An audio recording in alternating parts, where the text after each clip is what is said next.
எழில் sir கொடுத்த அந்த வாய்ப்பு தான் இந்த இடத்துல நான் நின்றுட்டுருக்கேன். எழில் சாரை பற்றி பேசணும் அப்படின்னா நிறையா பேசலாம். மிகச்சிறந்த மனிதர். எப்பயுமே எனக்கு தெரிஞ்சு தமிழ் சினிமாவில் நாங்கள் 4 பேர் அப்படின்னு கிடையாது, ஒரு 10 இயக்குநர்களுக்கு மேலே எழில் சார்ட்டேருந்து வெளியே வந்திருக்காங்க. அதிக இயக்குநர்கள் உதவி இயக்குநர்களானது எழில் சார்ட்டு தான். நம்ம பாரதிராஜா சார் பட்டறையிலேருந்து அப்படின்னு சொல்கிற மாதிரி பாக்கியராஜ் சார் அசிஸ்டன்ஸு, அப்புறம் KS Ravikumar sir, Vikraman sir, இந்த வரிசையில் எழில் சார்ட்டேருந்து நிறைய உதவி இயக்குநர்கள் டைரக்ட் ஆகியிருக்காங்க.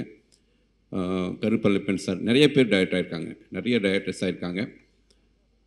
என்ன ஒரே ஒரு காரணம் அப்படின்னா, எழில் சார் கற்றுக் கொடுக்குற ஒரு விஷயம், அவர் கற்றுக் கொடுக்குறதில்ல, அவர் கூட இருந்தாவே நம்ம கற்றுக்கலாம், அந்த ப்ரெஷர் ஹேண்ட்லிங். ஏன்னா ஒரு கேப்டன்ஷிப்பாக நீங்கள் ஒரு இடத்துல போய் நிற்கும்போது அந்த ப்ரெஷரை எப்படி ஹேண்டில் பண்ணணும் அப்படின்னு ரொம்ப அழகாக கூலாக ஹேண்டில் பண்ணுவார். யாரையுமே காயப்படுத்தாமல் ரொம்ப அன்பாக பேசி அழகாக ஹேண்டில் பண்ணுவார். ஒரு நாள் தீபாவளி படத்துலலாம் ஷூட்டிங்கில் பெரிய செட்டு போட்டு ஜூனியர் ஆர்டிஸ்டில் ஒரு 300 பேர் junior artist, climax sequence, Bhavanam, Ravi sir எல்லாமே வந்துட்டாங்க. எல்லாமே ரெடியாக இருந்துகிட்டு இருக்கும்போது யூனிட் 20 காலையில் ஒரு 7:30 8க்கு வரைக்கும் வரல. எங்கன்னு விசாரிக்கும்போது யூனிட் 20 பஞ்சர் ஆயிடுச்சு அப்படின்னு. நான் சார்ட்டு எப்படி போய் சொல்ல போகிறான்ட்டு மேனேஜரை பயந்துகிட்டே சொல்கிறாங்க, சார் இப்படி வண்டி பஞ்சர் ஆயிடுச்சு. அப்படியா, சரி ஓகே வாங்க ரூமுக்கு போய் அந்த சீனை பேசுவோம் அப்படின்ட்டு ரொம்ப கூலாக, பஞ்சர் ஆயிடுச்சு நம்ம என்ன பண்ண முடியும், போய் பஞ்சர் ஒட்டிட்டா வர முடியும், பஞ்சர் ஒட்டிட்டு வரட்டும் அப்படின்ட்டு அந்த டயத்தை கூட ரொம்ப கூலாக ஹேண்டில் பண்ணி அந்த ப்ரெஷரை எல்லாருக்கும் செலுத்தாமல் அந்த சீனை அந்த மிட்வீன் கேப்பில் எவ்வளோ மெருகேற்றணுமோ அப்படி தான் எழில் சார் அந்த சீனை ஒர்க் பண்ணார். ஸோ அவரோடு ஒர்க் பண்ண அந்த ஒரு திரைப்படம் தான் எனக்கு வெண்ணிலா கபடி குழுங்கிற அந்த வாய்ப்பை கிடச்சிச்சு.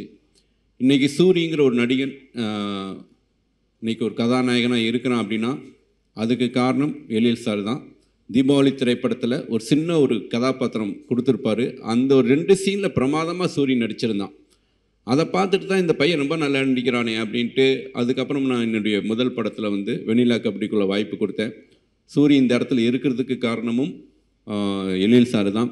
நிறைய நடிகர்களை எழில் சார் அறிமுகப்படுத்தியிருக்காரு. நிறைய டெக்னீஷியன்ஸ், கேமராமேன், எடிட்டர், ரைட்டர்ஸ், இப்படி அவர் நிறைய நடிகர்களுக்கு அவருடைய வேல்யூ தெரிய மாட்டேங்குது. அதாவது இன்க்ளூடிங் காமெடியில் நடிக்கக்கூடிய ரவிமரியா சார் சொன்ன மாதிரி தான், அவ்வளோ ஈஸியாக காமெடி வந்துடாது. ஒரு நடிகர்லாம் ஸ்டேஜில் எழில் சார் நாங்கள் உட்காந்துக்குவார், நாங்கள் இங்கே எல்லாமே பண்ணிடுவோம், அப்புறம் அப்படிலாம் கிடையாது. என்ன கண்டென்ட்னு முழுசாக சொல்லிடுவார். அந்த கண்டென்ட்டில் எவ்வளோ தேவைன்னு அவருக்கு தெரியும். எடிட்டிங்கில் அவங்க நடித்தது எல்லாமே வராது. அவங்க பக்கமாக நடிச்சிருந்தாலும் அது ஆடியன்ஸ் பல்ஸ் தெரிஞ்ச ஒரு இயக்குனர். இந்த சீன் ஆடியன்ஸ் கை தட்டுவானுங்க, இந்த சீன் சிரிப்பானுங்க, இந்த டைலாக் சிரிப்பானுங்க.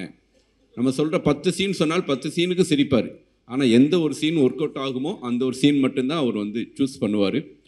அப்படி ஆடியன்ஸுடைய பல்ஸோட, ஆடியன்ஸோடைய டேஸ்ட்டோட இந்த நிமிஷம் வரைக்கும், அதாவது 25 வருஷம் படம் பண்ணுறதும் இயக்குனராக இருந்தார் அப்படிங்கிறத விட 25 வருஷமும் படம் பண்ணிட்டு இருந்தார் அப்படிங்கிறது தான் ரொம்ப பெருமையான விஷயம். நானும் உங்களுடைய கோல் என்ன அப்படின்ட்டு நிறைய பேர் என்கிட்ட கேட்கும்போது, உங்களுடைய இலக்கு தெரியலைங்க, ரஷ்னேட்டராக வந்தோம், டைரக்டர் ஆகணும், அவ்வளோதான், வேற ஒன்றும் பெருசாக அப்படிலாம் எனக்கு எதுவும் தெரியல.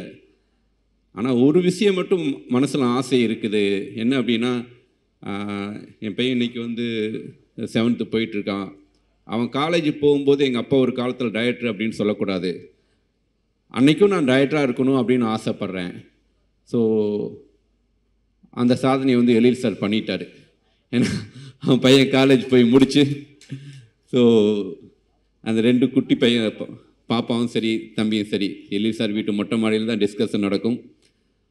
ரொம்ப அற்புதமான ஒரு துணைவியார். ஸோ அவ்வளோ சப்போர்ட் பண்ணி அவருக்கு மென்டலியாக நிறைய நேரத்தில் உறுதுணையாக இருந்தாங்க. அம்மாவுடைய ஆசீர்வாதம் எல்லாமே சேர்ந்து தான் எழில் சாருக்கு இந்த 25வது ஆண்டு நிறைவாயிருக்கு. ரவிச்சந்திரன் சாருக்கு இந்த நேரத்தில் என்னுடைய நன்றியை தெரிவிச்சுக்கிறேன். நிறைய பேசலாம். ஏன்னா அவ்வளோ பயணிச்சிருக்கிறோம். வெண்ணிலா கபடிக்குள்ளே நடந்த நிறைய ஸ்ட்ரகிள்ஸ்லாம் அவர்கிட்ட போய் சொல்லும்போது, அட கையெழுத்து போட்டு போசி கழுத்தவ வெட்ட போகிறானுங்க, போ பார்த்துக்கலாம் அப்படின்னு ஒரு அசால்ட்டாக ஒரு தைரியம் கொடுப்பாரு. அது அந்த தைரியம் வந்து நமக்கு அப்படி சரி, ஏன்னா அதுதான் அவருடைய எக்ஸ்பீரியன்ஸ். ஸோ நிறையா எனக்கு இந்த நேரத்தில் வந்து என்ன எழில் சார்கிட்ட சேர்த்து விட்ட சங்கரதயாளன் அவருக்கு இந்த நேரத்தில் என்னுடைய நன்றியை தெரிவிச்சுக்கிறேன். என் அப்பா அம்மா எப்படி நல்லா இருக்கணும்னு நினைக்கிறனோ, என் பிள்ளை எப்படி நல்லா இருக்கணும்னு நினைக்கிறனோ, அப்படி எழில் சார் அவர் வந்து நல்லா இருக்கணும். அவர் நிறைய பேருக்கு வந்து லைஃப் இப்போ கொடுத்துட்ருக்காரு. நிறைய பேர் அவர் மூலமாக உருவாவாங்க. மீண்டும் எழில் சாருக்கு என்னுடைய குருநாதருக்கு நன்றியை தெரிவிச்சுக்கிறேன். Thank you so much. Thank you sir. And இயக்குனர் சந்தோஷ் அவர்கள் சில வார்த்தைகள். அனைவருக்கும் வணக்கம். வாழ்த்து வந்த அனைவருக்கும் எனது பணிவான வணக்கம். பேசுகிற ஐடியாலாம் எனக்கு பேசி பழக்கமும் இல்லை, இருந்தாலும் பேசணும்னு தோணுது. ஏன்னா டைரக்டர் ஆகிறதுக்கு முன்னாடியே ஒரு 3 வருஷத்துக்கு முன்னாடியே நான் அவர்கிட்ட அசிஸ்டண்ட்டாக சேர்ந்தேன். ஸோ அந்த காலகட்டத்துலேருந்து நான் எடுத்திருக்கேன். அப்போது சாரோட 1437 ஒரு சுசுக்கி இருக்கும் பைக். அதில் தான் இந்த துல்லாத மனம் துள்ளும் கதையை தமிழ் சினிமாவில் நிறைய கம்பெனிஸ் நிறைய இடங்களில் போய் சொல்லுவோம். அப்போ நான் பின்னாடி உட்காந்து போயிட்டுருப்பேன். அது அப்படியே கண்டினியூ ஆகிட்டே இருந்துச்சு. ஆனால் கதை சொல்ல போகிற இடத்துல எல்லாமே கதை சூப்பர் எக்ஸ்ட்ரானரின்னுவாங்க. அதை பற்றின எந்த டிஸ்கஷன் அதெல்லாம் இருக்காது. வேறு காரணங்களால் அப்படியே தள்ளிக்கிட்டே போகும். ஆனால் அது ஏதோ ஒரு நிறைய நடிகர்கள் நிறைய பேருக்கு சொல்லியாச்சு அந்த கதையை. அதான் நீங்களாம் கற்பனை பண்ணி பார்க்க முடியாத நடிகர்களுக்கெல்லாம் சொல்லியிருக்காங்க. அதை அப்படியே அது காலம் கடந்து போயிட்டே இருக்குது, இப்படியே போயிட்டுருக்கு அப்படின்ற ஒரு சுச்சுவேஷன் வரும்போது ஒரு நாள் ரொம்ப ஃபீல் பண்ணி இது ஒன்றும் சரிப்பட்டு வராதுன்னு நினைக்கிறேன். ஸோ அதனால் அப்படின்னு சாரோட ஃப்ரெண்டு துபாயில் இருந்தார். ஸோ இல்லைடா ஒன்றும் சரி வராது, நான் துபாய்க்கு போகலான்னு பிளான் பண்ணுறேன். ஒரு 3 வருஷம் ரொம்ப மனசு ரொம்ப உடஞ்சி அது என்ன அந்த கண்டிஷன் அதுக்கப்புறம் என்னன்ற ஒரு கண்டிஷனில் இருக்கும்போது எனக்கு என்ன நான் இப்போ டிஸ்கஷன் கிடையாது, அவர் மனசில் இருக்கிறத சொல்லிக்கிட்டு இருக்காரு, நான் அப்படியே நின்று கேட்டுக்கிட்டு இருக்கேன். அப்போது அதோடு நிறுத்தாமல் இந்த விஷயம் அதுக்கு தான் அது சொல்கிறதுக்கே எனக்கு ரொம்ப இப்போ டைரக்டர் ஆனதுக்கு அப்புறம் நடந்த விஷயங்கள் எல்லோரும் சொன்னது. நான் டைரக்டர் ஆகிறதுக்கு முன்னாடி அவரே அந்த சினிமாவில் டைரக்டர் ஆக போகிறாரா அல்லது துபாய் போகிறாரா இருக்காரா, எந்த சுச்சுவேஷனும் அந்த கிரிட்டிக்கல் பொசிஷனில் அவர் ஒரு விஷயம் சொன்னார். என்னென்னா நான் 2 வருஷமாக கூட இருக்கேன், இல்லைடா நான் போகிறேன், நான் ஒரு டைரக்டர்கிட்ட உன்னை சேர்த்து விட்டுட்டு போகிறேன் அப்படின்னு சொன்னார். ஏன்னா இவன் 2 வருஷம் இது நடந்த உண்மை. ஏன்னா என்னால் மட்டும்தான் இதை சொல்ல முடியும், நான் தான் அந்த காலத்துலேருந்து கூட இருந்தேன். ஸோ நீ அவரோட ஃப்ரெண்டு டைரக்டர்கிட்ட சொல்லி நீ அவர்கிட்ட உன்னை நான் சேர்த்து விட்டு நான் என்னடா இந்த சுச்சுவேஷனில் நான் ஏன்னா 2 வருஷம் நம்ம கூடவே சுற்றிட்டு இருக்கான், இவனை விட்டுட்டு எப்படி போகிறதுன்னு டைரக்டர் ஆகிறதுக்கு முன்னாடியே எங்கள் டைரக்டர் வந்தார். அந்த மாதிரி ஒரு மனுஷரை நம்ம பார்க்க முடியாது. அதனால் எனக்கு இங்கே தோணுச்சு.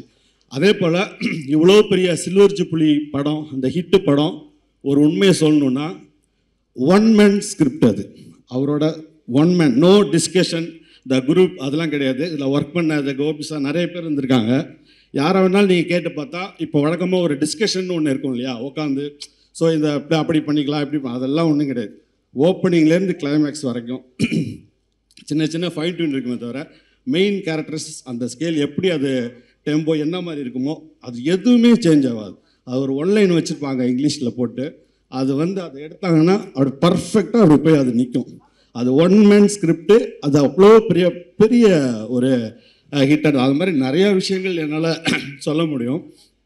அதே போல் படம் ஆரம்பித்ததுக்கப்புறம் கூட நீங்கள் எல்லாம் அந்த படத்தை பெரிய ஒரு ஃபேமஸான அந்த விஜய் சார் பாத்ரூமில் அம்மாவுக்காக அழுவார். அது பெரிய இது ஒர்க் அவுட் ஆன அந்த சீனு. அந்த சீன் எடுக்கும்போது கூட அதில் வழக்கம் போல் எல்லாம் சொன்னதுக்கப்புறம் அந்த ஸ்பாட்டில் அந்த பொசிஷன் கொடுத்து இப்படிலாம் பண்ணும் அப்படின்னு சொன்ன உடனே நான் அந்த சின்ன ஒரு செட்டு போட்டிருந்தாங்க, அந்த செட்டு தான் அந்த பாத்ரூம். அங்கே நிற்கிறதுக்கு ரொம்ப இடம் அவ்வளோதான் இருக்காது. ஸோ அதனால் நான் கிளாப் அடிச்சிட்டு இருக்கேன் பையன். அதனால் நான் நிற்கிறேன், பக்கத்தில் விஜய் சார் இப்படி என் தோல் மேலே கை போட்டு நிற்கிறாரு.